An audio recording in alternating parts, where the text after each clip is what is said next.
in terms of one question I get asked a lot about, when to take the test is, well, that exactly. Like, when is the best month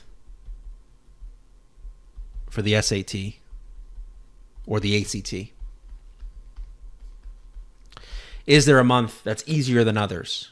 For example, is the March test easier than the October test because of some difference in the forms, or because the October test has a bunch of seniors taking it, or whatever reason you can give.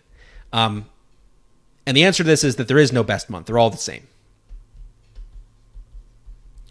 The month that's best is going to be the month that's best for you and best for your preparation. Like, are you ready? If you are ready, then any month is good. If you're not ready, then the next test isn't good for you. So take the test in the month or months that's best for your situation.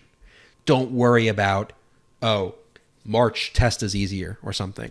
They're all the same. What differs from month to month, from test to test, the curve can be easier or harder. And I'll put curve in quotes because I guess technically it's not curved, but we won't get into details. So what we mean by this is sometimes the test will be harsher in how it translates the number of wrongs into your score. So on some tests, let's say in the math, maybe a test with an easier curve, a -4 maybe translates into a 780. That'd be pretty generous. On another test later in the year, maybe a -4 translates into a 740. And so a lot of times students look at this and say, well, look, isn't it then the case that this test is harder and that I should have taken this one? The answer is no, because the reason why this is happening is this harsher curve, this easier curve, goes with a test that's harder, a harder test form.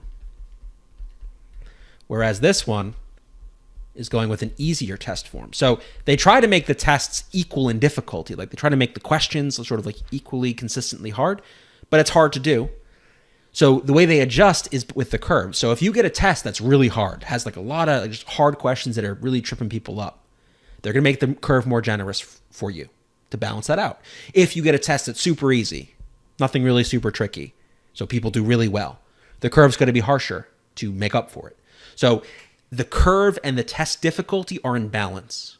So that's why it doesn't really matter when you take it, with whom you take it, which form you take it. Technically, the curve and the test balance. Now, preferably, I think if you had to choose, you would rather choose this, and not because it's an advantage, because the curve is better or something in that sense. I think it's better if you can get that because it makes silly mistakes less impactful. Like, if you're really good at math and you can get them all right, but you make 2 or 3 silly mistakes, on this test, it's not going to punish you as much. On the other one with the harsher curve, you're going to get punished. So the variance is higher on a test with a harsher curve. So you really want a test with an easier curve. It means a test is harder, but I just think it's better. I think the SAT has gone a little bit too far in making their tests not easy, because that's not the right word, but sort of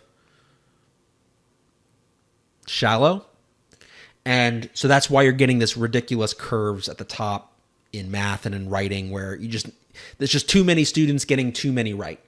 So I would hope that they would go and make things harder. And that's what the ACT does. The ACT math sort of consistently is getting harder over the years to account for the arms race, if you want to put it that way, of students getting better at it.